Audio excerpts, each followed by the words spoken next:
वैसे बिरयानी और शामी कबाब जो थे वो बेहद लजीज थे। जब मैंने अपने दिल की बात बेगम से बयान करना चाही तो उसने मुझे और भी ज्यादा उलझन में डाल दिया।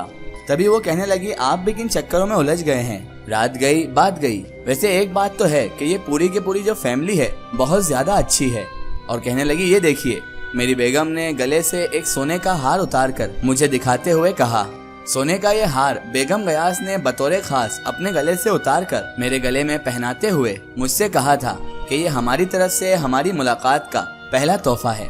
मेरी बेगम के लहजे में भी खुशी मुझसे छुपी ना रह सकी। मैं साफ देख सकता था कि वो बहुत ज्यादा खुश थी इस तोहफे को लेकर। जबकि वो सोने का हार जैसे ही मेरी निगाहों के सामने आया तो मैं कैसे बुत बना उस सोने के हार को देखता हुआ ही रह गया था। वो हार बेशकीमती सोने के होने के अलावा भी एक खूबसूरत और कीमती हार होने के अलावा भी कम से कम 3 तोले से कम न था। और हार का जो डिजाइन था वो बड़ा अजीब था, क्योंकि मेरे अंदाज से वो बहुत पुराने जमाने का हार लग रहा था जो पहले के लोग पहना करते थे। आजकल के सुनार तो ऐसे डिजाइन बिल्कुल भी बना नहीं सकते थे जो मैंने उस हार में डिजाइन देखी थी। और मैंने ऐसी डिजाइनें पुरानी किताबों में जरूर देखी थी। हिस्ट्री की किताबों में उन हारों की डिजाइनों को मिलता जुलता ये हार था। ऐसे तारीखी और कदीमी पुराने सोने के हार का होना, वो भी बेगम गयासुद्दीन साहब के पास, बड़ी हैरत और ताज्जुब की बात थी।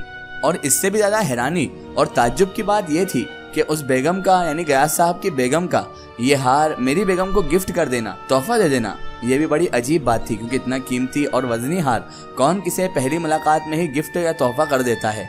ये सब बातें मेरे दिलो दिमाग में बेशुमार सवालात को जन्म दे रहे थे। बेशुमार सवालात वसवसे मेरे जहन में अब जन्म ले चुके थे। तभी मैंने अपनी बेगम से कहा, तुम्हें उनसे ये हार नहीं लेना चाहिए था, ये बेहद कीमती हार है, बहुत ही ज्यादा कीमती। मैंने सिर्फ इतना ही कहा था अपनी बेगम से। तो वो चिढ़ गई और चिढ़ते हुए बोली, अरे आप भी कमाल करते हैं, मैंने कब उनसे ये हार मांगा था, या मैंने कौन सा उनके गले से उतार लिया है, ये उन्होंने खुद दिया है मुझे ये हार। हार के वजन का गुमान करते ही मेरे दिलो दिमाग में सबसे पहला सवाल यही आया था कि ये हार बहुत कीमती है। और अभी मैं बेगम को मिला वो हार लौटाने का सोच ही रहा था कि अचानक मेरी बेगम एकदम से बोल पड़ी, हार के कीमती होने पर आप ना जाएं। मोहब्बत, खुलूस और सबसे बढ़कर एहसान के आगे इस हार की कोई कीमत नहीं है। उनकी दोनों बातों ने मुझे हैरान और ताज्जुबज़दा कर रख दिया था। पहली बात तो ये थी कि उन्होंने मेरे दिल की बात आखिर कैसे जान ली थी, और दूसरी ये कि वो किस एहसान की बात कर रही थी।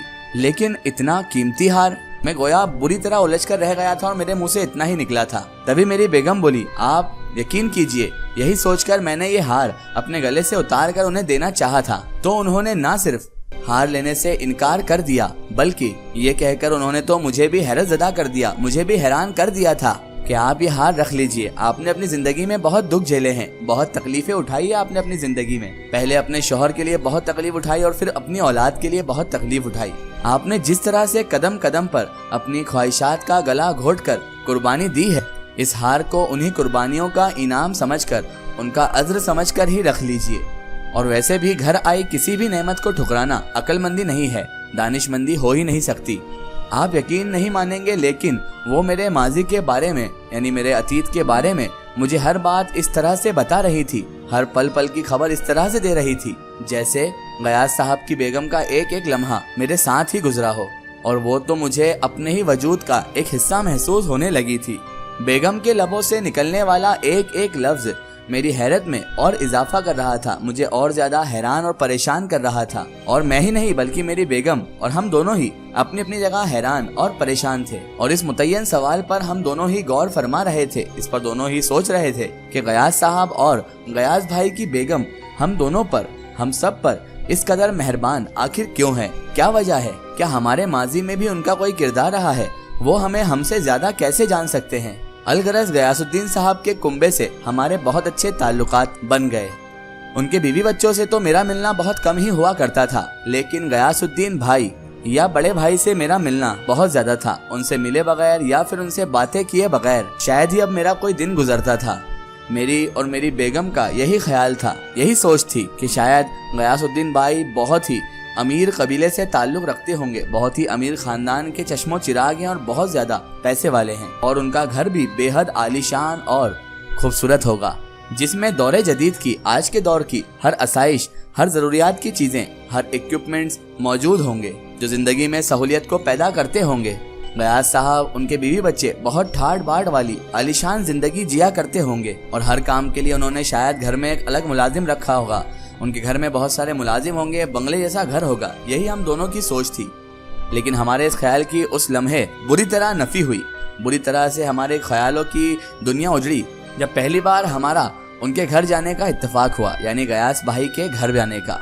बल्कि उन्होंने तो खुद ही हमें दावत दी थी।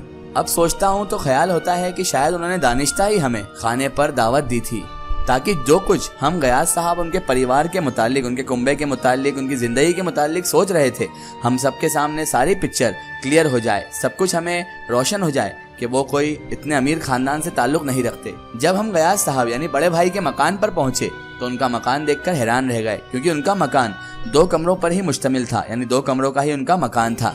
और मैं ये कहूँ कि अगर ताहत ज़ेरे तामीर ही था तो भी गलत ना होगा। दोनों कमरे में वॉल टू वॉल 7 रंग की दरी बिछी हुई थी, जिस पर नफासत से, नफीस पने से ताव तकिए रखे हुए थे।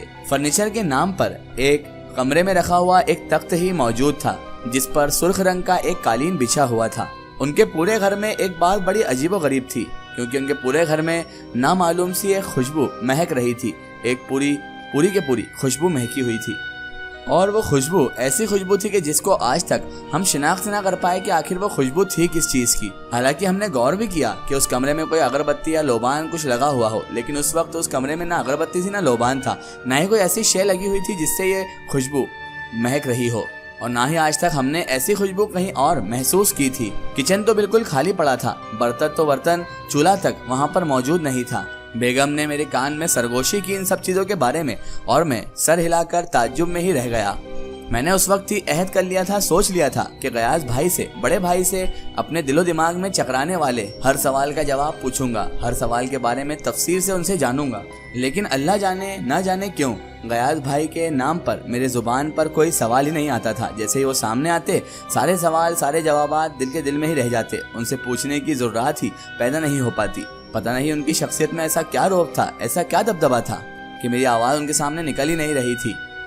जुबान ने गोया उनके सामने निकलने से ही माजूरी कर दी थी, यानी जुबान उनके सामने चल ही नहीं रही थी मेरी। हमने उनसे बेशुमार बातें की, लेकिन जो बात हमारे दिलों में थी, मेरी और मेरे बेगम के दिलों में जो बात थी, वो तो हम कह ही नहीं पाए। किचन में बर्तन और चूल्हा ना होने के बावजूद भी गयास भाई उनकी बेगम ने हमारी पुरतकल्लुफ दावत की थी। ऐसे ऐसे लजीज और ऐसे ऐसे बेहतरीन खाने खिलाए थे जो चूल्हा या किचन होने के बाद भी कोई बना नहीं सकता था। कई इकसाम के लजीज पकवान से दस्तरखान पूरा के पूरा भरा हुआ था। हमने खूब सैर होकर खाया, खूब भरकर खाया, और उसके बाद ही हम घर लौटे। एक बात हमने बहुत शिद्दत से महसूस की कि जब मैं या मेरी बेगम या मेरी फैमिली का कोई फर्द किसी भी छोटी मोटी मुश्किल में गिरफ्तार होता, किसी भी मुश्किल का हमसे जब सामना होता, या हमें कभी भी कोई परेशानी लाहक होती, तो गयासुद्दीन साहब, हमारे बड़े भाई, हमारे पास लाजमी आ जाया करते थे और इस कदर हमें सहूलत से उस परेशानी से निजात दिला दिया करते थे और मुसीबत को हमसे दूर कर दिया करते थे, जैसे वो मुसीबत कोई मुसीबत हो ही ना, बल्कि चाय में गिरी हुई कोई मक्खी हो जिसे उंगली की पोर से उठाकर चाय से दूर गिरा दिया गया हो। इसका एक स्टोरी हम देखेंगे इसके अगले पार्ट में।